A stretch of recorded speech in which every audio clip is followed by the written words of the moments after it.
சூரியன் அஸ்தமிக்கிற திசையான பெரிய சமுத்திரம் வரைக்கும் உங்கள் எல்லையா இருக்கும். அது எவ்வளோ இருந்து எங்கேருந்து எது வரைக்கும்னு கூட ஆண்டவர் என்ன பண்ணுறாருங்க சொல்கிறாரு. அது மாத்திரம் 5ஆம் வசனம், நீ உயிரோடு இருக்கும் நாளெல்லாம் ஒருவனும் உனக்கு முன்பாக எதிர்த்தே நிற்பதில்லை. சரிங்களா? இது நமக்கு ஆண்டவர் கொடுத்த வாக்குத்தத்த வசனம். சரிங்களா? அப்போது நம்ம நிறைய காரியத்தை குறித்து நம்ம பயந்து திகைச்சு போய் நிற்கிறோம். சரிங்களா? ஆனாலும் ஆண்டவர் என்ன பண்ணுறாருங்க, நம்மளை வந்து இந்த வசனங்களை கொடுத்து. அப்போ இந்த வசனங்களை பிடிச்சுக்குங்க.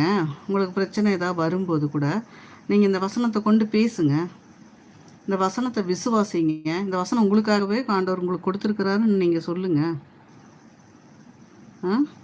யோசுவா 1:5 இருக்குது பாருங்கள். அப்போது இந்த வசனத்தை கொண்டு நீங்கள் பேசும்போது உங்கள் சத்துருக்கள் என்ன பண்ணுவாங்க? சிதறடிக்கப்படுவாங்க. அந்த வசனத்தை விசுவாசிங்க, அறிக்கையிடுங்க. இந்த வசனம் உங்களுக்காக தான் எழுதப்பட்டிருக்குது. எத்தனை சத்துருக்கள் இருக்காங்க, எத்தனை சத்துருக்களை மீறி நம்ம வாழ்ந்து